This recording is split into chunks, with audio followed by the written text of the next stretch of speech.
Picture this: burly Vikings pillaging monasteries, chugging mead from horned helmets, and subsisting entirely on roasted meat and stale bread. That's the image Hollywood has burned into our collective consciousness. But here's what they don't tell you in those epic battle scenes. The Norse were actually sophisticated agricultural innovators who cultivated a remarkable array of vegetables that could shame your local farmer's market. While we've been busy perfecting our Instagram-worthy avocado toast, we've completely abandoned the hardy, nutrient-dense crops that sustained entire civilizations through brutal Nordic winters. The most shocking part: most of these agricultural marvels have vanished from our plates entirely, replaced by bland, mass-produced varieties that couldn't survive a light frost, let alone an Ice Age winter. Let's start with the vegetables that separated Viking survival from Viking extinction. When temperatures plummeted and the growing season lasted roughly as long as a Netflix episode, these root vegetables became the difference between life and death. Skirret might sound like something you'd find in a fantasy novel, but this white, carrot-like root was the crown jewel of medieval gardens. Vikings cultivated this sweet parsnip-related vegetable that could be harvested throughout winter, providing crucial carbohydrates when every calorie counted. What made skirret particularly valuable was its ability to produce multiple finger-thick roots from a single plant, sometimes yielding up to 20 individual roots weighing several pounds total. The fascinating part: skirret completely disappeared from most gardens by the 18th century, despite being described by historical sources as incredibly sweet and nutritious. Historical accounts suggest it was so prized that Viking settlements would trade skirret seeds as valuable commodities, and the plant could produce food for 3 to 4 years from a single planting. Today, you'd be hard-pressed to find it anywhere outside of specialty heritage seed catalogues. But skirret wasn't fighting the winter alone. Wild turnips were the Vikings' secret weapon against scurvy, packed with vitamin C and able to store for months in underground cellars. Viking turnips were dense, intensely flavored roots that could be eaten raw, cooked, or fermented into a preservation method that would make modern probiotics look like amateur hour. Vikings also cultivated rutabaga, a turnip-cabbage hybrid that provided even more nutrition and could grow to enormous sizes, some reaching 10 to 15 pounds in good soil conditions. Wild radishes added another dimension to Viking root cellars, providing sharp, peppery flavors that helped prevent food monotony during long winters. These weren't the small red radishes of modern salads, but large, white-fleshed roots that could grow as thick as a man's arm and provided significant calories, along with natural antimicrobial compounds that helped preserve other stored foods. Parsnips completed this triumvirate of survival vegetables. But forget everything you think you know about these pale roots. Viking-era parsnips were harvested after the first frost, when the cold converted their starches into natural sugars. The result was a vegetable so sweet it served as dessert, yet hardy enough to survive buried in frozen ground all winter long. Vikings understood that parsnips actually improved with freeze-thaw cycles, developing techniques to partially freeze and thaw roots multiple times to maximize sweetness, a process that could increase sugar content by up to 300%. And here's where it gets interesting. They were carefully selected and cultivated over generations for maximum nutrition density and storage capability. Vikings developed sophisticated root cellar systems, digging storage chambers up to 8 feet deep and lining them with stones and wood to maintain consistent temperatures just above freezing. Modern plant breeders are only now rediscovering techniques the Norse mastered 1,000 years ago. If the root vegetables were Viking survival insurance, the leafy greens were their nutritional powerhouses. But these weren't the delicate salad greens that wilt if you look at them wrong. Sea kale thrived in the harsh coastal conditions where Vikings established many of their settlements. This robust brassica could withstand salt spray and winter storms while delivering massive amounts of vitamin C, iron, and calcium. Unlike modern kale that turns to mush in a heavy rain, sea kale actually improved in flavor after frost exposure. Vikings developed a sophisticated blanching technique, burying the emerging shoots under sand and seaweed to create tender white stems that could be eaten like asparagus.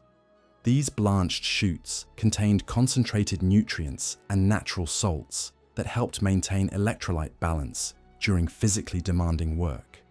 Vikings would harvest it fresh throughout winter, making it one of the few reliable sources of fresh vegetables during the darkest months.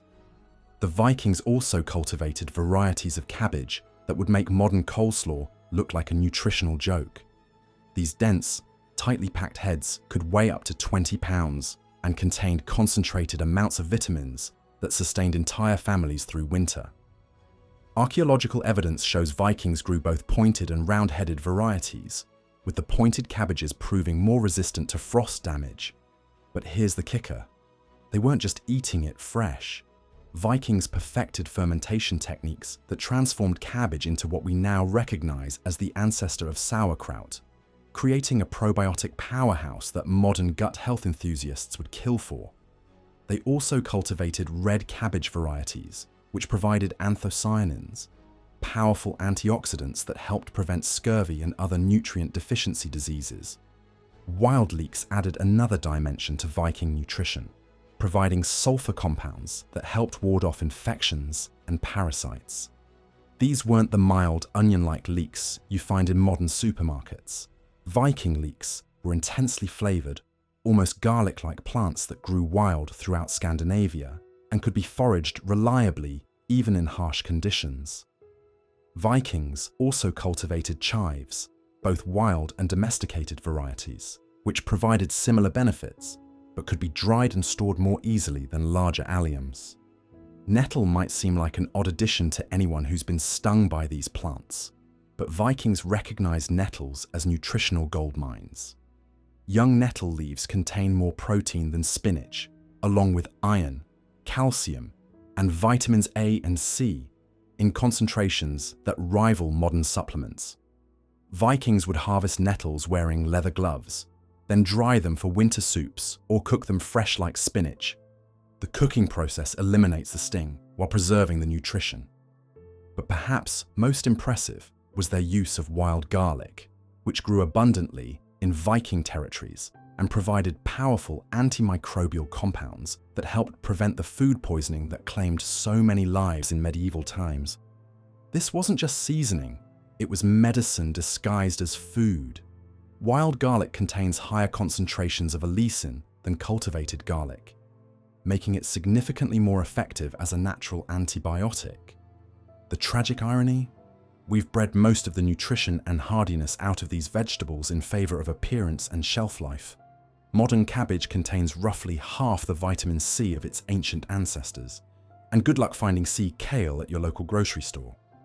Meanwhile, we spray herbicides on nettles and chives that Vikings would have considered valuable food sources. While Vikings maintained impressive gardens, they were also master foragers who understood the nutritional value of wild plants that most modern people would dismiss as weeds. This knowledge separated successful settlements from failed ones. Orash, sometimes called mountain spinach, grew wild throughout Viking territories and provided more protein than modern spinach, along with significant amounts of vitamins A and C. Vikings harvested the young leaves throughout the growing season, but more importantly, they knew how to process the seeds into a nutritious flour substitute that could stretch grain supplies during lean times. Grinding stones specifically sized for orach seeds have been found in Viking settlements, indicating this wasn't occasional foraging, but systematic food production. The seeds could be ground into flour containing up to 16% protein, or roasted whole as a high-energy trail food for long voyages. You're probably wondering how a plant most people have never heard of could be more nutritious than spinach. The answer lies in soil conditions and selective pressure. Wild orache had to survive in harsh, mineral-rich soils without human intervention, concentrating nutrients that cultivated plants simply can't match. Vikings also harvested sea orache, a coastal variety that accumulated natural salts and provided even higher mineral content than inland varieties. Plantains, not the banana-like fruit, but the weedy herb that grows in every sidewalk crack, were Viking medicine cabinets in plant form. Rich in vitamins, minerals, and natural antibiotics, plantain leaves could be eaten raw, cooked like spinach, or dried for winter use. Vikings used plantain to treat everything from cuts and infections to digestive issues, and modern research is validating many of these traditional uses. They recognized two distinct species: broadleaf plantain for food and ribwort plantain for medicine, with the narrower-leaved variety containing higher concentrations of healing compounds.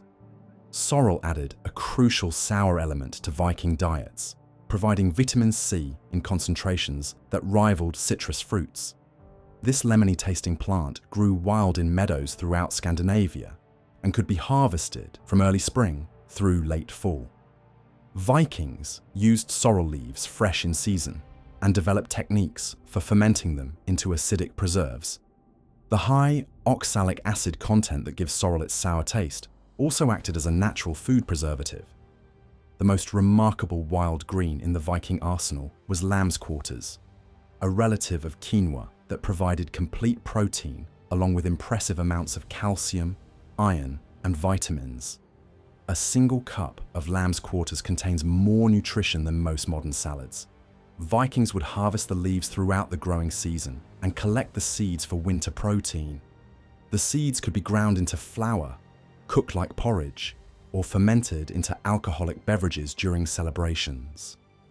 Wild cresses rounded out the foraged green arsenal, providing peppery flavor and massive amounts of vitamin C.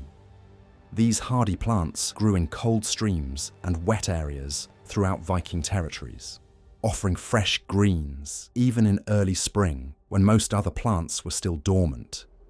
Vikings distinguished between watercress, growing in flowing water, and wintercress, surviving in frozen streams, with wintercress providing the most reliable source of fresh vitamins during the harshest months. Dandelion might seem like the ultimate weed to modern homeowners, but Vikings recognized every part of this plant as valuable food. The leaves provided bitter compounds that stimulated digestion, the roots could be roasted as a coffee substitute, and the flowers were fermented into wine. Spring dandelion leaves were particularly prized for their ability to help the body process the heavy, fatty foods that sustained Vikings through winter. The final category of Viking vegetables focused on plants that provided protein and essential amino acids, crucial nutrition in a world where meat wasn't always guaranteed. Field peas weren't the sweet, tender peas you might find in modern gardens. Viking peas were dense, protein-rich legumes that could be dried and stored for years without losing nutritional value. A single cup of these ancient peas provided more protein than most modern protein bars, along with fiber and complex carbohydrates that sustained energy throughout long winter days. But here's where Viking agriculture gets truly sophisticated. They practiced companion planting techniques that modern permaculture experts are just rediscovering.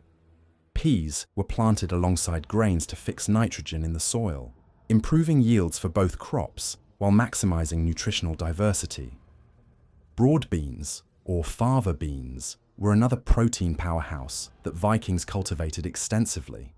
These hardy legumes could survive light frosts and provided not just protein, but also significant amounts of iron, folate, and complex carbohydrates. Vikings would eat them fresh during the growing season and dry them for winter storage, creating a reliable protein source that could last for years. The genius of Viking bean cultivation lay in their timing.